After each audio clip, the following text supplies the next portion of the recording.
A man accused of ambushing and killing 2 police officers at a motel in El Monte last year was struck nearly 24 times by police gunfire before shooting himself in the head with an officer's service weapon, according to a Los Angeles County Coroner's report released Thursday.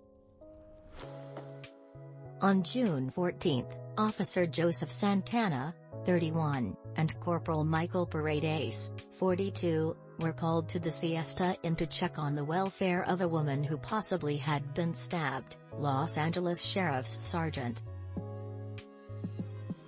Joseph Iberri said in the coroner's report. When the officers arrived at the room on the first floor of the motel, the woman, who had not been stabbed, exited the room.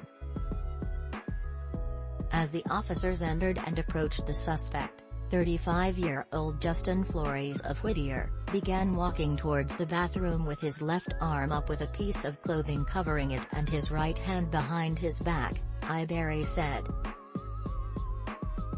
Officer Santana holstered his weapon and began to move toward Flores, who then brandished a handgun and opened fire at the officers.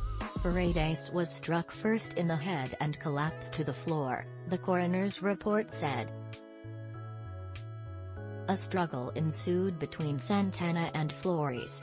Flores unsuccessfully tried to remove Santana's handgun from his holster but was able to get a hold of Paredes' firearm, according to the report. There was an exchange of gunfire between Flores and Santana, during which time Flores shot Santana in the head before walking over to Paredes and shooting him again in the head. Paredes had also been struck in his lower abdomen according to the coroner's report.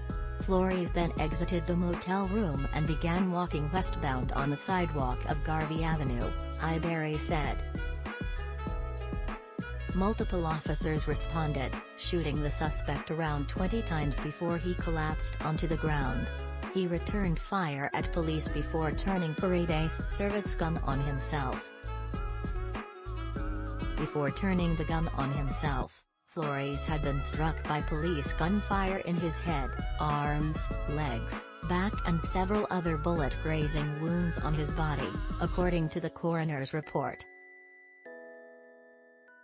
The woman who exited the room before the fatal confrontation was Flores' wife, Diana, according to Lynn Covarrubias, who is Flores' mother.